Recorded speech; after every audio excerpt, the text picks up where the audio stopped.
Late at night on the 27th of May 2023, in a quiet suburban town on the outskirts of Milan, rows of low houses stood under the dim yellow streetlights, so still that one could almost hear the wind slipping through the cracks of doors.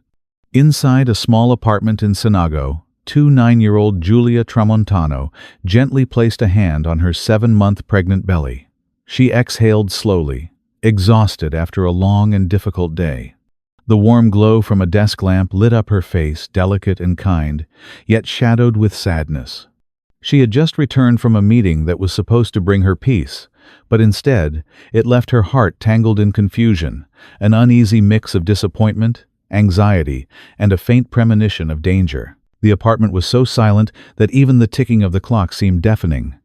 Giulia sat quietly on the sofa, her fingers absently tracing the small pendant around her neck as if seeking a fragile sense of comfort. Then, suddenly, the faint sound of a key turning in the lock broke the stillness. She flinched and turned toward the dark hallway. A shadow stepped inside, slow, heavy footsteps carrying with them a strange tension that thickened the air. Giulia pressed her lips together, her heart pounding in her chest, unease rising to her throat. She stood up and forced a trembling smile. "We need to talk, don't we?" she whispered. There was no reply, only silence, and a cold, chilling stare from across the room. At that very moment, Senago remained peaceful as always, but inside that modest apartment, a nightmare had just begun, and no one knew that within a few hours, the quiet town would awaken to unimaginable horror. If one day you discovered that the person you trusted most had been lying to you, what would you do? Would you have the courage to face the truth, or would you stay silent, convincing yourself that things would somehow get better? Share your thoughts in the comments below. Perhaps your perspective could help someone recognize the warning signs around them before it's too late. If you find meaning in these stories, don't forget to subscribe and turn on the notification bell, because there are many more true stories waiting to be told, stories that may be painful but always carry powerful lessons about life and trust. And now, let's delve deeper into the detailed events of the Giulia Tramontano case, a crime that shocked all of Italy and raised a haunting question. Do we ever truly understand the nature of those we love? Let's go back a few weeks before that fateful night, when everything still seemed peaceful, and no one could imagine that a storm was slowly brewing. Giulia Tramontano, a beautiful and kind woman from Naples, was born on the 2nd of May, 1994, in the sun-drenched city of southern Italy. She embodied the warmth and openness of the Mediterranean spirit, always smiling, always making others feel at ease. At 29, Giulia had left her hometown to settle in Senago, a quiet suburb north of Milan, believing it would be the perfect place to start a new chapter filled with love and happiness. By day, Giulia worked as a real estate agent, a job that demanded patience, attention to detail, and strong communication skills, all of which she had in abundance. Her colleagues recalled that she was always the first to arrive, the last to leave, and never failed to greet everyone with a genuine smile, even when dealing with the toughest clients. She had a way of making people trust her instantly, one friend once said. With her warm brown eyes, gentle voice, and calm demeanor, Giulia was the picture of a modern woman, independent, compassionate, and effortlessly graceful. 5 years earlier, Giulia had made a bold decision to leave Sant'Antimo, a small town near Naples, and move north. The reason was simple: love. The man who inspired her to change her entire life was Alessandro Impagnatiello, a bartender a year older than her, who worked at a luxury hotel in Milan. They met, fell in love, and Giulia became convinced that he was the man she would build a modest but happy home with. In Senago, the two shared a small yet cozy apartment. Giulia had decorated every corner with care, choosing the curtains herself, sticking decorative notes on the walls, and growing a few potted plants on the balcony. She often told her friends, "I want this home to be filled with love, so that my son can grow up in peace." That's right, Giulia was pregnant. Her first child, a baby boy she had already named Thiago, was her greatest joy and the driving force that kept her going. In the final months of her pregnancy, Giulia lived in a blend of excitement and exhaustion. She meticulously noted everything down from medical checkup schedules to baby essentials and dietary restrictions. Her friends recalled how she couldn't stop talking about Thiago. She wanted him to have her eyes, but his father's smile. She even bought a small notebook and began writing to her unborn son. "I don't know what this world will be like, but I promise I will always be by your side." If Solage stand. On the surface, Giulia's life seemed perfect, a stable job, a handsome partner, and a family taking shape. But deep inside, something wasn't right. Near the end of her pregnancy, she started feeling strange symptoms. Sharp abdominal pains would strike out of nowhere, leaving her sweating, nauseous, and dizzy. Giulia thought it was just part of being pregnant, but her instincts as a mother whispered otherwise. "I've been feeling awful lately, like I've been poisoned," she once texted a friend. Everyone reassured her, saying it was normal in the last months of pregnancy. But Giulia couldn't shake the unease. She didn't know that those pains weren't natural at all. They were warning signs, symptoms of a sinister plan that had been unfolding for weeks, a plan in which she herself, a young woman carrying a fragile new life, was the target. No one in peaceful Senago could have imagined that behind Giulia's gentle smile were days of silent suffering, and behind the door of that small apartment, a deadly secret was slowly taking shape. Lately, Giulia had also begun noticing unsettling changes in the man beside her. Alessandro was coming home late more often, sometimes not until after midnight. His phone was always placed face down on the table, and whenever a message or call came in, he would walk away to answer it, lowering his voice, avoiding her gaze. The instincts of a woman, especially one who's carrying a child, told Giulia that something was wrong. Could Alessandro be hiding something from her? She tried to trust him, to convince herself she was just being overly sensitive. But every time she asked, Alessandro would force a smile and dodge the question, saying things like, "I'm working overtime at the bar," or "just meeting some old friends." The more she heard, the less she believed. She wanted to trust him, but the doubt kept growing quietly inside her, festering like a wound that refused to heal. From a cheerful, lively woman, Giulia had become quieter, more withdrawn. Her family back home noticed it too. Her voice over the phone had grown sad, heavy with pauses, instead of the bright excitement of an expectant mother. Sometimes, late at night, she would stand by the window, one hand resting on her belly, the other gently touching the cold glass, her gaze lost in the stillness of the dark. Perhaps, deep down, she already sensed the storm approaching. But Giulia could never have known that within hours that storm would destroy everything, her love, her trust, and even her life, along with the life of the child she carried. On the afternoon of the 27th of May 2023, Giulia decided she could no longer stay silent. She was exhausted not just physically, but emotionally from the lies, the evasions, and the growing emptiness in a relationship that once felt so solid. That day, she spent the early afternoon at home, scrolling through Alessandro's phone, and her heart seemed to stop when she found a series of suggestive messages between him and another woman. Her hands trembled as she read each line, numbness spreading through her body. It was no longer just suspicion, it was the truth. Following the clues in the messages, Giulia uncovered the identity of the woman, a young Anglo-Italian colleague of Alessandro's at the bar, vibrant, attractive, and unaware of the chaos she was part of. What shattered Giulia completely was discovering that this woman, too, had once been pregnant with Alessandro's child, but had terminated the pregnancy not long before.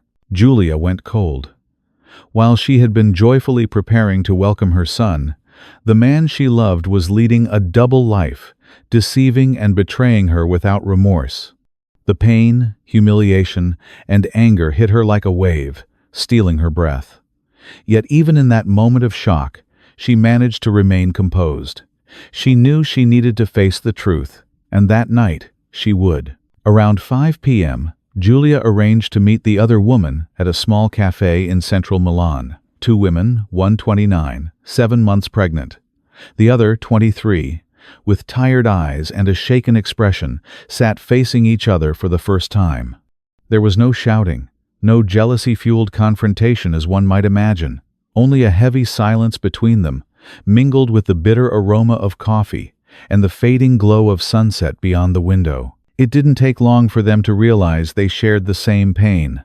Alessandro had deceived them both for months, living two lives, spinning lies tailored to each woman. He painted himself as devoted and misunderstood, creating the illusion of perfect love. He told each woman what she needed to hear to keep believing she was the only one.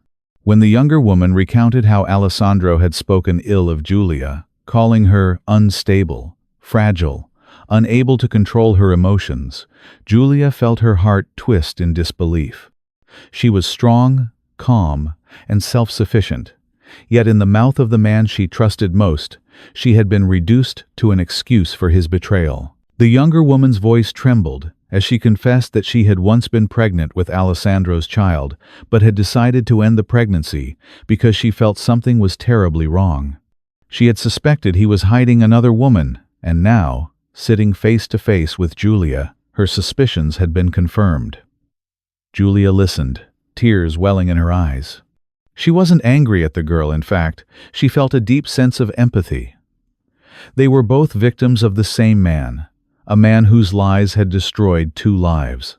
Giulia gently took the young woman's hand and whispered a quiet, "Thank you," not just for the truth, but for the courage it took to speak it.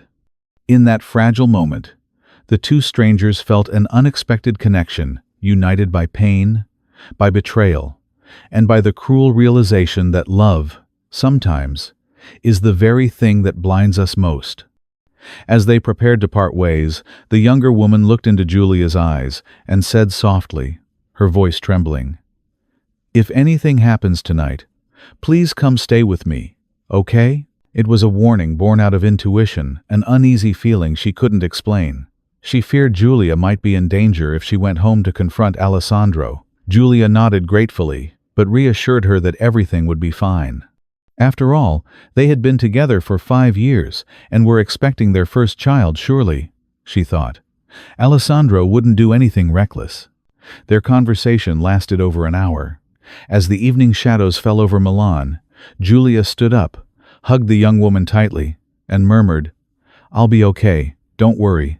I'll talk to him, everything will work out." Her voice broke slightly, as though she were trying to comfort not only the other woman, but herself as well. She declined the offer to stay overnight, stepped out into the cool evening air, and walked to her car.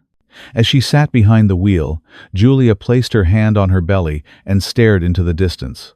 Her mind was a storm of emotions, sadness, anger, disappointment, and a faint, creeping fear.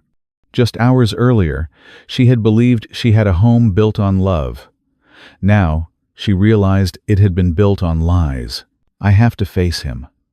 I can't keep running away," Giulia whispered to herself. She took a deep breath, started the car, and drove towards Senago. The night deepened, and no one knew it would be the last night she would ever be seen alive. Around 7 p.m., Giulia returned to the apartment. The door was slightly ajar, and a dim yellow light spilled strangely from inside. She froze at the threshold, heart pounding. A wave of unease washed over her, but she inhaled deeply and pushed the door open. That night, the apartment complex in Senago was as quiet as ever. Later, a few neighbors would recall hearing strange noises from Giulia's unit, faint, muffled sounds, and at one point, what seemed like a single terrified scream that pierced the silence for a few seconds before vanishing completely. But no one thought much of it. Everyone assumed it was just a lover's quarrel. No one knew that on the night of May 27, Giulia Tramontano was taking her final breaths. By the following morning, Sunday, the 28th of May 2023, unease had settled over the Tramontano household. Giulia had always been attentive, messaging her mother and sister every day without fail. The night before, at 9:43 p.m., her mother Loredana had received a familiar message. "Good night, Mom. I'm fine." Get some rest." Smiling, Loredana went to bed reassured that her daughter was safe.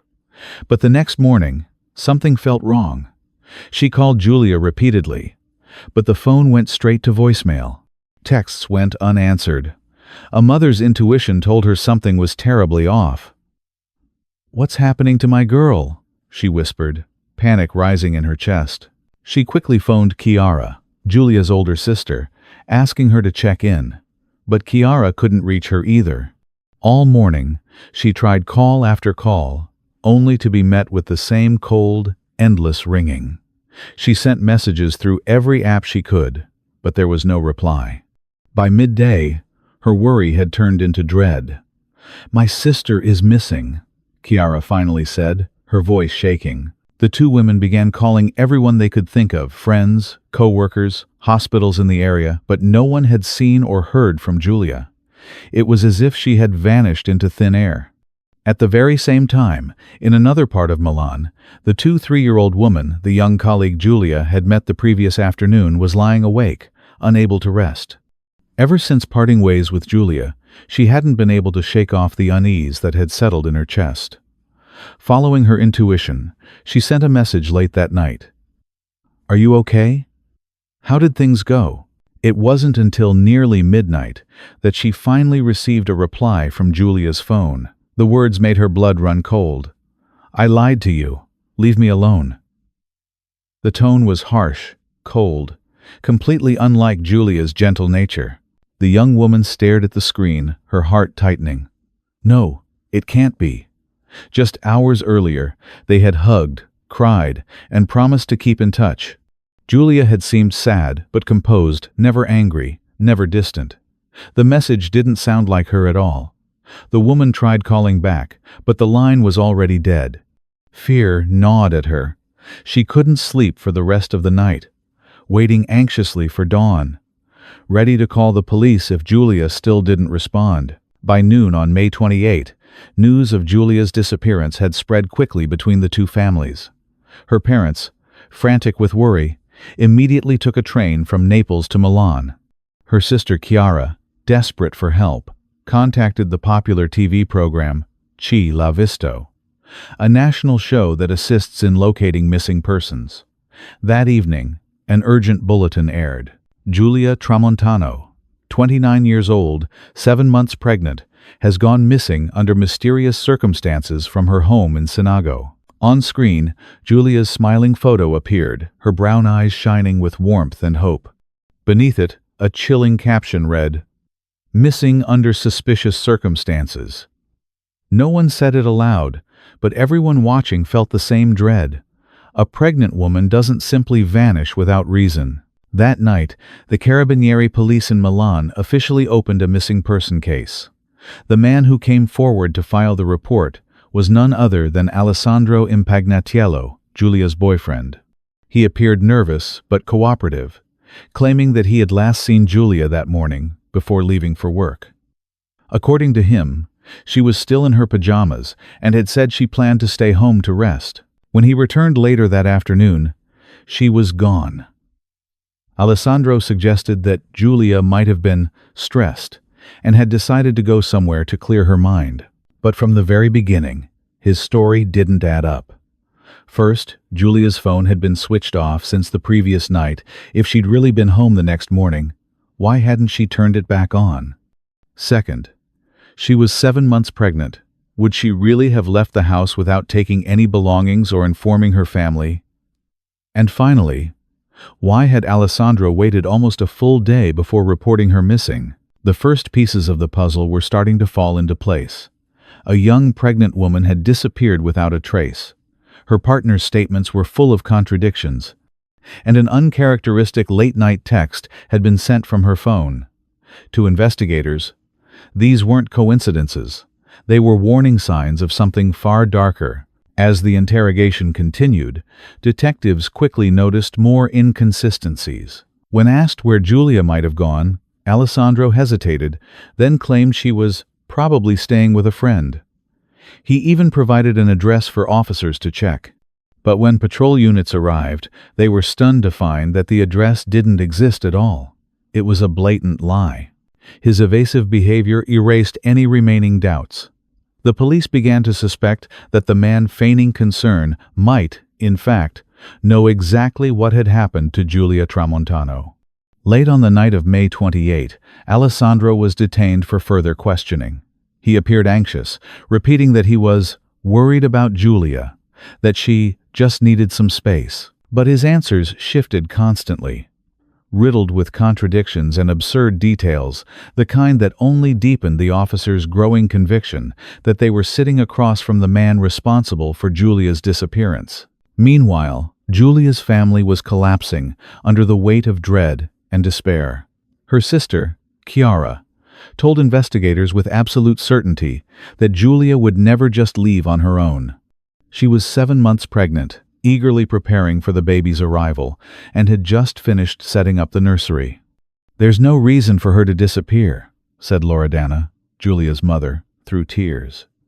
Hearing this, the police shifted their focus. This was no longer a simple missing person case. It was now being treated as a possible homicide investigation. On the morning of the 29th of May 2023, investigators began searching the apartment Giulia and Alessandro shared in Senago. Almost immediately, they noticed disturbing irregularities. In the bathroom, they found burn marks in the bathtub, a strong smell of cleaning chemicals, and faint brownish stains on the floor that appeared hastily scrubbed. A quick forensic test confirmed the worst human blood. The apartment was instantly sealed off and treated as a potential crime scene. Alessandro continued to deny everything. He claimed the burn marks were from burning trash, and that the chemical smell was because he cleaned the bathroom the night before. His clumsy excuses only deepened suspicion. If he were truly innocent, why clean in the middle of the night? Why was there blood in the house at all? The police expanded their search to Alessandro's gray Volkswagen, parked just outside the building. Inside the trunk, they discovered biological traces matching Giulia's DNA, small blood droplets in the seams, and a few long strands of hair tangled in the carpet. The results confirmed what investigators already feared. Giulia had been inside that car after her disappearance. From that moment, Alessandro was no longer just a concerned boyfriend. He became the prime suspect in a murder investigation, and authorities detained him for questioning. The news devastated the Tramontano family. They knew, deep down, their instincts had been right. Alessandro was lying. But one agonizing question still loomed. Where was Giulia? At the same time, detectives turned their attention to the other woman. The 3-year-old colleague Giulia had met just hours before vanishing. Though her identity was initially kept confidential, investigators quickly located her and brought her in to give a statement. She recounted everything: their emotional meeting on May 27, Alessandro's months of deceit, and most crucially, the strange message she had received from Giulia's phone that same night. That single detail caught detectives' immediate attention. It became clear that Alessandro had likely used Giulia's phone to send the message, a calculated attempt to mislead both the woman and the police, creating the illusion that Giulia was still alive and had simply walked away. As the investigation deepened, the pieces began to lock into place. Without that meeting between the two women, the police might have believed Alessandro's story, that Giulia had left out of emotional distress. But now, a clear motive emerged. Giulia had uncovered Alessandro's affair and possibly threatened to leave him or expose his lies. For men like him, terrified of losing control, reputation, and freedom, love can become a spark that ignites something monstrous. And on the night of May 27, that spark erupted into an inferno, one that turned what once was love into tragedy. Bit by bit, the evidence formed a chilling picture. Bloodstains in the apartment, blood in the car, lies upon lies, a message written by someone else's hand. Every clue pointed in one direction toward Alessandro. But the worst discovery was yet to come. When police delved into Alessandro's phone and computer data, they unearthed details so horrifying that even seasoned investigators were shaken to their core. In Alessandro's search history, investigators uncovered a series of horrifying queries. How to dispose of a body without being caught? How long does it take for a body to decompose? How to remove blood traces with chemicals? And even temperature required to burn human bones. These were not random curiosities. The police immediately understood this was no impulsive act of rage. It was a premeditated murder, carefully planned down to every grim detail. On the morning of the 31st of May 2023, Alessandro was summoned once again for questioning. After hours of relentless interrogation, confronted with evidence he could no longer deny, the 30-year-old finally broke. His voice was hoarse, trembling as he muttered, "I killed Giulia." The room fell silent. The detectives exchanged glances, none of them speaking. Alessandro began to sob uncontrollably, tears streaming down his face as he repeated incoherently, "I don't know what happened. I can't explain it," as though even he couldn't comprehend the magnitude of his own confession. According to his statement, on the night of May 27, he and Giulia had argued violently about his affair. Giulia had told him she was leaving him, that she was done. In a fit of rage, Alessandro claimed he lost control, grabbed a kitchen knife, and stabbed her 2 or 3 times. Afterward, in panic, he tried to conceal her body. The officers recorded every word in heavy silence. The only sounds were the scratching of pens on paper and the shaky breaths of a murderer realizing what he had done. That afternoon, Alessandro was handcuffed and escorted to the crime scene, leading detectives to a deserted parking area just a few hundred meters from their apartment. The spot was damp, isolated, hidden behind an old row of buildings. When they arrived, Alessandro pointed toward a narrow crevice covered clumsily with a wooden panel. "There," he mumbled, barely able to look. Officers pried the panel loose with a crowbar. When their flashlights pierced the darkness inside, everyone froze. Wrapped tightly in a blanket lay the body of Giulia Tramontano. After 4 days, decomposition had begun, and the stench filled the air. One young female investigator broke down in tears when she saw the outline of Giulia's pregnant belly still visible beneath the fabric. As the team carefully lifted the body, even the most seasoned officers fell silent, their faces pale with grief. Their footsteps echoed heavily across the deserted lot, the night wind whispering through the walls as if mourning her too. When the tragic news reached the Tramontano family, their world collapsed. Loredana, Giulia's mother, fainted at the police station. Her father and sister clung to each other, sobbing uncontrollably, unable to grasp that the unthinkable had become reality. They had clung to hope, however fragile, that Giulia was still alive somewhere, waiting to be found. But that hope was gone forever. That evening, the town of Senago fell under a heavy, sorrowful silence. White flowers began to appear outside the apartment where Giulia once lived, once a home filled with love, trust, and dreams of a family. Now, it stood as a shrine of loss, haunted by echoes of what could have been. 2 lives were gone, a young woman, and the child she would never meet. The tragedy shook Italy to its core. With the recovery of Giulia's body, forensic teams immediately began reconstructing the sequence of the crime. What they uncovered in the following days would leave even the most experienced investigators speechless, revelations of cruelty and calculation so chilling that they redefined the horror of that night. Giulia Tramontano was found in a state that left even the most hardened investigators shaken. Parts of her body had been severely burned. Sections of her hair and skin were charred, as if someone had tried desperately to destroy her remains but failed. Her clothes were scorched and torn, revealing countless stab wounds beneath. The sight was so horrific that one officer had to turn away, clenching his fists just to steady himself. When the autopsy results were released, the room fell silent. Giulia had been stabbed 37 times, most of the wounds concentrated on her back and neck. The first blow had struck from behind, a clear indication that she was caught off guard.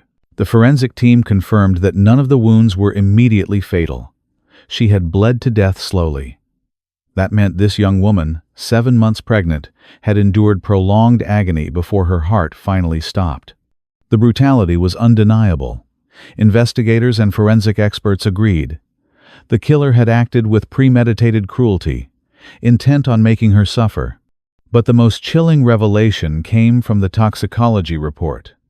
Traces of rat poison were found in Giulia's bloodstream and in the tissue of her unborn baby. The truth began to emerge. For months, Alessandro had been secretly mixing poison into Giulia's food and drinks. He hadn't just wanted to harm her. He wanted to kill their unborn child before it was even born. It was an act of evil that defied comprehension, a cruelty that went beyond murder. It also explained the mysterious symptoms Giulia had described to friends. The sudden cramps, the nausea, the dizzy spells, when she had confided, "I feel like I've been poisoned." Every puzzle piece now fit perfectly. Alessandro's search history revealed that he had meticulously researched dosages of rat poison capable of killing humans, methods to mix it undetectably into food, and the time it took for the poison to take effect. Each search was like an invisible knife, one that he had been preparing for months to use on the woman who trusted him completely. It was almost unthinkable that a man could smile at Giulia by day, share meals with her, and then, under the same roof, slip poison into her dinner, watching her grow weaker while pretending to care. This was not a crime of passion. It was a systematic murder, cultivated slowly through deceit and calculated malice. The poisoning alone was proof enough. Giulia hadn't died from a moment of rage. She had been killed by a plan, crafted and executed by the very man who had sworn to love and protect her. Inside the small apartment in Senago, investigators recovered multiple pieces of physical evidence that completed the horrifying picture. The murder weapon, a wooden-handled kitchen knife, was found in the kitchen sink, its blade still bearing traces of Giulia's dried blood. In the bathroom, police discovered a discarded bottle of industrial ethanol, several empty lighters, and black burn marks across the porcelain tub. These matched Alessandro's own confession. They were the tools he had used in his first attempt to burn the body, right after the murder. The bathtub was still stained with blackened residue, and the sickly, sweet odor of burned human flesh clung to the tiles. Officers had to step outside for air before resuming their work. Down in the garage, near where Giulia's body was later found, they recovered a plastic fuel canister with traces of gasoline, proof that Alessandro had attempted to set the corpse on fire a second time, trying once more to erase every trace of his crime. 2 failed attempts, 2 monstrous acts of concealment. And yet, every one of them spoke of the same thing: cold calculation. Alessandro had planned his crime, prepared for it, and even rehearsed the destruction that would follow. Police also recovered Giulia's iPhone and wallet, which had been thrown into a nearby storm drain, exactly where Alessandro had admitted to discarding them after his arrest. Each piece of evidence, the knife, the alcohol, the lighters, the gasoline can, the phone, fit together like fragments of a monstrous puzzle, forming the portrait of a calculated killer.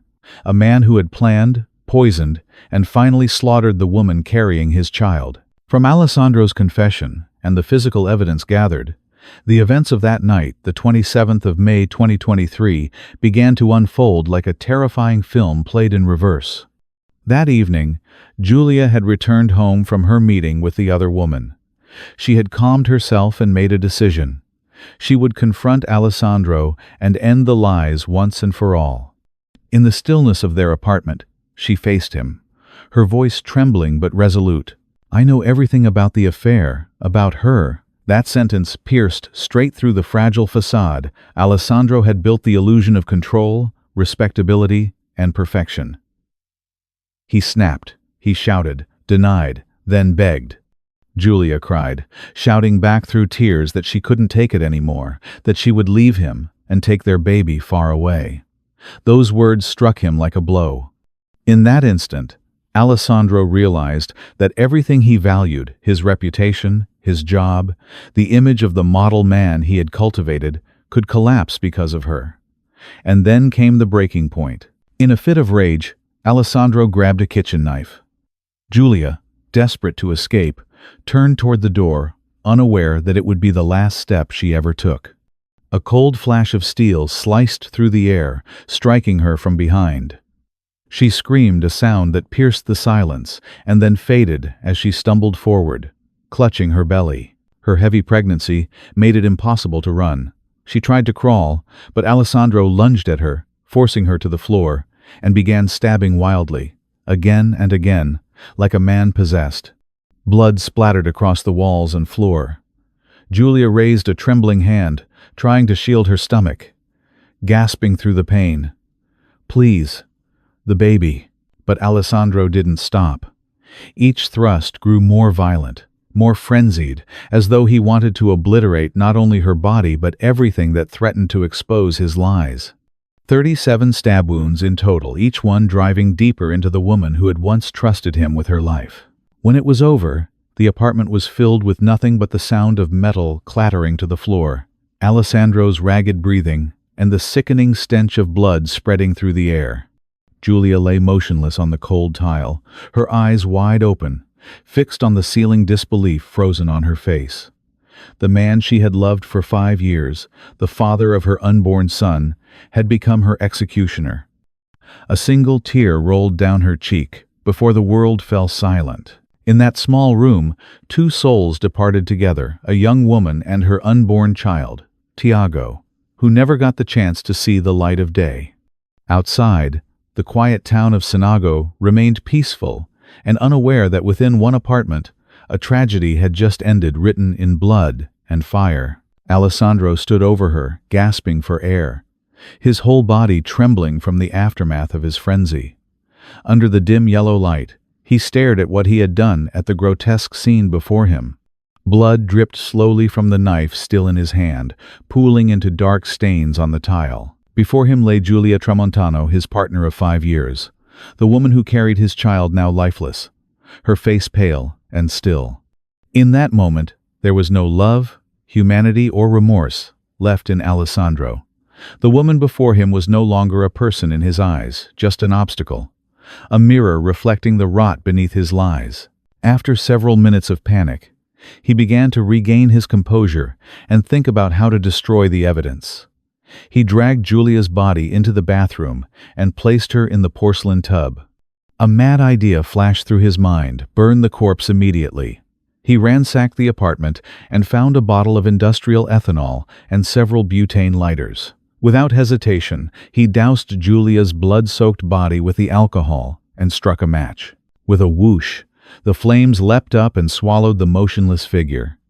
The cramped bathroom flared with fire, black smoke curling up to stain the walls and ceiling. Alessandro coughed and backed away, horrified to discover that burning a human body was not as simple as he had imagined. The flames only consumed the outer layer of alcohol, singeing Giulia's hair and skin but failing to incinerate the corpse. Her body was only partially charred. The fire began to die down. Fearing that neighbors might smell smoke or that a fire alarm would sound, he splashed water on the blaze, leaving the bathroom thick with the smell of smoke and black burn marks everywhere. When the first plan failed, Alessandro moved to the next, dispose of the body elsewhere. But he had to wait until late at night. He could not carry a heavy, pregnant body out of the apartment without attracting attention. He wrapped the partly burned corpse tightly in bed sheets and methodically wiped blood from the living room to the front door. Past midnight, he hauled the body down to the garage and shoved it into the trunk of his car. In the stillness of night, no one noticed the man stooped over his terrible cargo, carefully closing the trunk and driving off. He drove in circles, searching for an isolated place to hide the body. Eventually, he reached an empty lot on the edge of town, a construction site by day, pitch black and deserted at night. He opened the trunk and pulled the body out. This time, he brought a large fuel can. He poured gasoline over the sheet-wrapped corpse and set it alight. The flames flared high in the wind, the red glare reflecting on the killer's cold face. He folded his arms and watched the fire devour the remains, convinced that at last every trace would be erased. But he was wrong. Gasoline could not fully consume a body. The flames only further scorched parts of the skin and clothing, while the inner body remained largely intact. Worried that flames burning too long might draw attention, He extinguished the fire once he thought sufficient alteration had occurred. Then he dragged the singed sheets, stuffed the body into a narrow maintenance cavity in the abandoned garage area, a dark, overlooked hollow, and roughly covered the opening with an old wooden board. He inspected his work, muttered to himself, "That should do," and walked away. In the early hours of the morning, Alessandro drove back to the apartment. Panic had subsided, replaced by cold calculation. He began methodically cleaning the crime scene, scrubbing blood from the floors and walls with strong chemical cleaners, changing his clothes, and washing every towel stained with blood.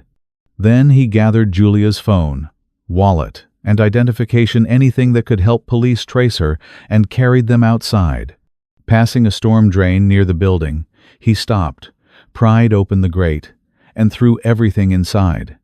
Giulia's iPhone sank into the dark sludge, taking with it all the secrets of that horrific night. Convinced he had erased every trace, Alessandro returned home, showered, changed into fresh clothes, and lay down to rest. He believed it was over, but what he did next, only hours later, was even more chilling. On the morning of Sunday, May 28, Alessandro got into his car, Giulia's body still in the trunk, and drove to his mother's house in a nearby town. There, he sat at the dining table and had lunch with her, speaking calmly, as though nothing had happened. When his mother asked, "Where's Giulia? Why didn't she come with you?" he simply smiled faintly and replied, "She went to visit a friend." Imagine that scene. A man sitting across from his mother, chewing and swallowing food, while outside, in his parked car, lay the decomposing body of the woman he had loved for 5 years, the mother of his unborn child. The image was beyond disturbing. It wasn't just gruesome, it was inhuman, the portrait of a man who had lost every trace of empathy or conscience. That afternoon, Alessandro drove to the luxury bar where he worked as a bartender.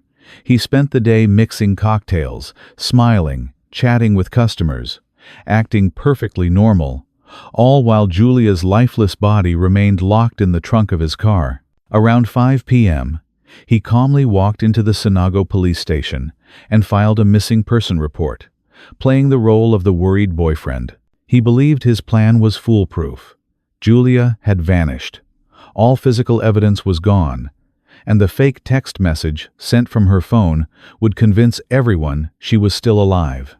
What he didn't anticipate was the vigilance of Giulia's family, who immediately reported her disappearance, or the courage of the young colleague, who told investigators everything. And least of all did he expect that Italian detectives would unravel every detail, the bloodstains, the burn marks, the search history, and expose the monster behind his mask. 3 days later, under overwhelming evidence, Alessandro Impagnatello broke down and confessed to killing Giulia. But the question remained, why? How could a man murder the woman he once claimed to love and their unborn child? The answer ignited public outrage across Italy. Alessandro hadn't acted in a fit of passion. He killed out of pure selfishness. He saw Giulia and the baby not as a family to cherish, but as a burden, something that would ruin his comfortable, self-centered life. At the time, he was living 2 lives, involved with both Giulia and his younger colleague, both of whom had become pregnant by him. To a man like Alessandro, obsessed with freedom and appearances, that was a disaster, not a responsibility. As Giulia's due date approached, the pressure mounted. Rather than face the consequences of his actions, he decided to erase the problem. For months, he had slowly poisoned her, hoping to cause a miscarriage or weaken her until she died. When his affair was exposed, he realized everything. His secrets, his reputation, his career was about to collapse.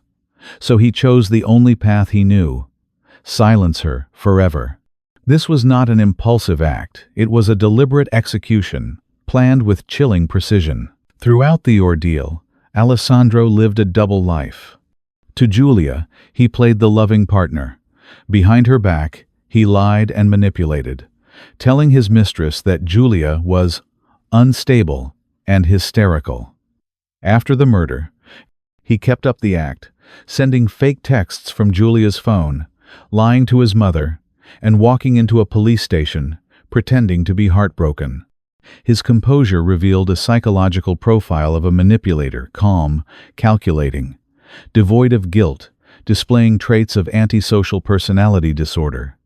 A man incapable of empathy, remorse, or fear. In court, Alessandro wept, claiming he was shocked and didn't understand why he did it. But the evidence told another story. Prosecutors concluded that he killed Giulia for a base motive to escape fatherhood, conceal his infidelity, and protect his false image of perfection. No amount of tears could wash away the truth. Giulia and her unborn son were not victims of passion, they were victims of a man's monstrous ego. The Giulia Tramontano case became a haunting symbol of femicide in Italy, the killing of women at the hands of those they trust most. Alessandro Impagnatiello was not a lone monster, but the embodiment of a deeper societal sickness, the belief that women are possessions, and if they dare to break free, they must be destroyed. Giulia's family said it best. No apology will ever erase what he did. Perhaps the most terrifying part of this case wasn't only Giulia's death, it was the chilling calmness of her killer. A smile, a meal, a day at work, all while the woman carrying his child was left to rot in the dark. The case, which shocked the entire country, quickly moved to trial. On the 18th of January 2024, the Court of Assizes in Milan opened proceedings against Alessandro Impagnatiello, 30, accused of the brutal murder of Giulia Tramontano. He faced multiple charges: premeditated murder with aggravating circumstances, fetal homicide, and concealment of a corpse. The prosecution sought the harshest punishment under Italian law, life imprisonment without parole. At trial, Alessandro appeared gaunt, head bowed, often weeping, though whether from guilt or fear was unclear. He admitted his guilt, likely knowing the evidence was overwhelming. The court only recognized Giulia's family as the official victims, barring other organizations from participating. Outside, however, hundreds of people filled the Milan square, carrying photos of Giulia, flowers, and banners reading "Giustizia per Giulia," Justice for Giulia. During questioning, Alessandro was forced to detail how he had poisoned Giulia with rat poison over several months. He shamelessly claimed, "I only wanted her to lose the baby. I didn't mean to kill her." The courtroom erupted in outrage. The prosecutor struck back. "Anyone who knows that poison can kill and still feeds it to someone for months, that is murder, planned and deliberate." Coupled with the 37 stab wounds he inflicted, there was no doubt left about his cruelty. He also admitted to driving Giulia's corpse to his mother's house the next day for lunch, and even to visiting his young mistress's home on the night of the murder, possibly planning to kill her too. Thankfully, the woman didn't open the door. On the 25th of November 2024, after more than 5 months of trial, the court handed down its verdict: life imprisonment, with an additional 3 months of daytime isolation as an added deterrent. The Tramontano family was awarded compensation for emotional suffering, €200,000 each for Giulia's parents, and €150,000 each for her siblings, Chiara and Giovanni. When the sentence was read, Alessandro closed his eyes and remained silent. Giulia's family, in contrast, broke down. Her parents and siblings clung to one another, sobbing not out of triumph, but devastation. "We haven't won anything," Giulia's father said quietly. "We lost our daughter, our grandchild, we lost our life." Chiara, Giulia's sister, spoke through tears. Giulia walked into people's lives like a breeze, gentle, kind, full of light. But in this violent world, people like her are the first to be devoured. Giulia's mother faced her daughter's killer and said, "I am no longer a mother. My husband is no longer a father. This wound will never heal." The courtroom fell into heavy silence. The Italian public overwhelmingly agreed with the verdict. The court upheld every aggravating circumstance, confirming that the murder was premeditated, cruel, and carried out by exploiting a position of trust with the added element of killing an unborn child. Italy's justice system sent a clear message: violence against women, especially from those who claim to love them, will be punished with absolute severity. Yet for the Tramontano family, no sentence could ever bring Giulia and baby Tiago back. Their only solace was knowing that justice, at last, had been served. The tragic story of Giulia Tramontano ended with a life sentence for her killer, but its echoes still grip Italy's conscience. In Senago, where Giulia once lived, a small memorial now stands in her honor. White flowers, candles, and soft toys surround her portrait.